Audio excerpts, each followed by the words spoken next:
আজ আমি বানাবো পমফ্রেট মাছের সর্ষে পোস্ত দিয়ে তেল ঝাল।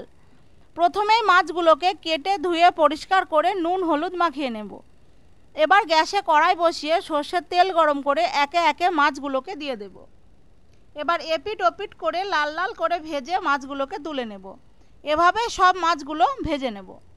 এবার মিক্সির বাটিতে কালো সর্ষে, সাদা সর্ষে আর পোস্ত সমপরিমাণ দিয়ে প্রথমে একটু শুকনো ঘুরিয়ে নেব।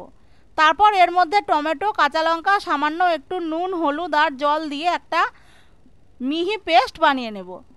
এবার মাছ ভাজার তেলেই কালো জিরে আর শুকনো লঙ্কা ফোড়ঙে মশলাটা দিয়ে দেব। তারপর খানিকক্ষণ কষিয়ে নেব।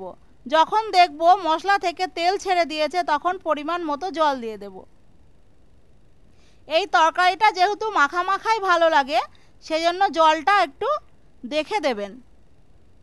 এবার ঝোল ফুটে গেলেই ভেজে রাখা মাছগুলো দিয়ে 2 থেকে 3 মিনিট ফোটালেই দেখবেন তরকারিটা মাখো মাখো হয়ে এসেছে।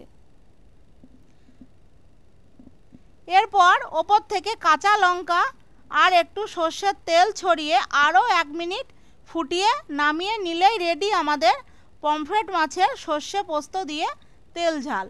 দাদাভাই দিদিভাইরা, জানি আপনারা সবাই পমফ্রেট মাছের সর্ষে পোস্ত বাড়িতে বানিয়ে খান, তবুও বলবো আমাকে বিশ্বাস করে একবার এইভাবে বানিয়ে দেখুন, দেখবেন খুব ভালো।